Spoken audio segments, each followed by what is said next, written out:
Hemos hablado largamente con un juez que observa la situación de nuestro país desde dentro, en la medida en que está a la cabeza de una institución que ha sido objeto de ataques y de incendios y de destrucción de sus expedientes judiciales. Corresponde ahora que hablemos con un politólogo, cuya función es más bien mirar las cosas con la distancia de la ciencia para poder tener una opinión objetiva. El señor Fernando Tincopa del Centro Wiñac. Pero antes de la violencia. Vamos entonces, señor Tincopa, con el informe sobre las protestas sociales que ustedes han elaborado finalmente ayer, 11 de enero, sobre la base de muchos datos aportados, tengo entendido, por la Defensoría del Pueblo. ¿Qué es lo que destacaría usted como hallazgo más importante en este informe? Quizás lo más evidente que resulta de la confirmación y sistematización de la data que hemos recopilado de la Defensoría es que existía a partir del 4 de enero un evidente declive de todo tipo de acción de protesta. De hecho, para el 8 de enero, las movilizaciones se habían reducido prácticamente a la mitad. Los paros a nivel provincial prácticamente solo quedaban en una provincia a nivel nacional. Y simultáneamente lo que iba creciendo era la toma de carreteras.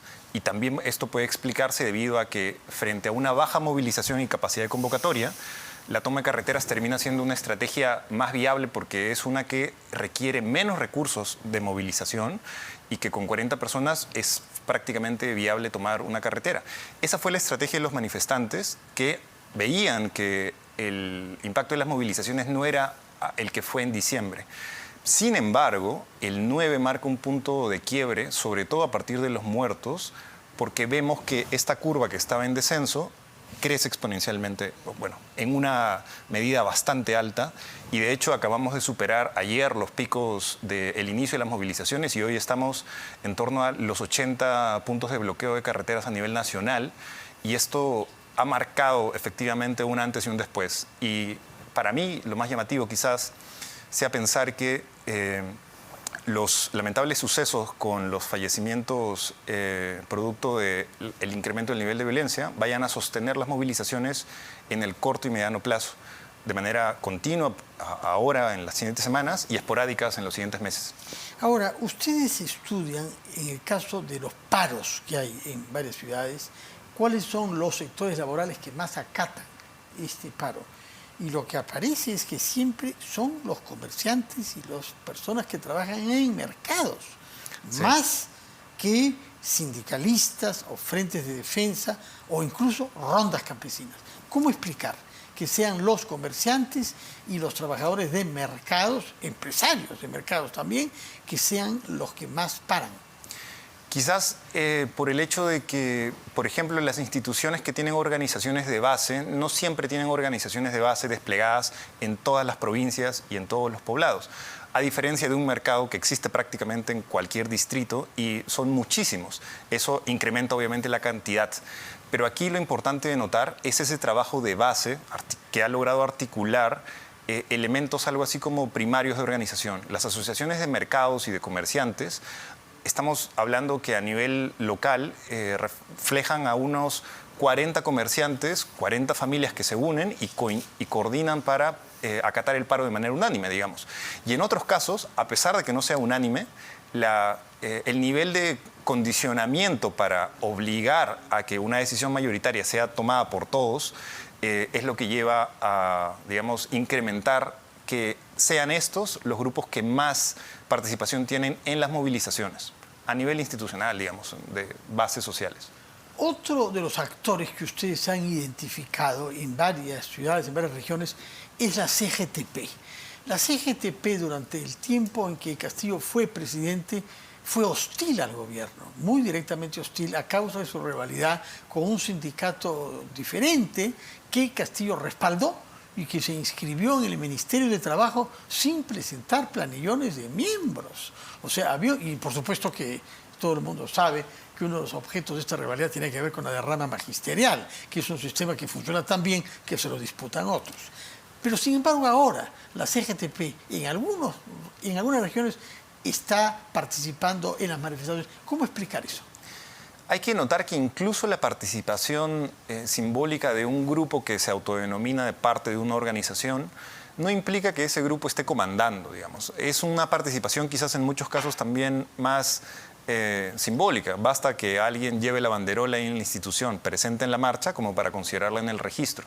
Lo que yo creo con la CGTP más bien es que el hecho de que no aparezca con un nivel de participación significativamente alto, como lo era años atrás, marca que en general las organizaciones que usualmente o tradicionalmente eran las organizaciones que impulsaban grandes movilizaciones y que podían tener la capacidad de parar y paralizar al país, no parecen estar teniendo una gran relevancia de participación, al menos en estas convocatorias.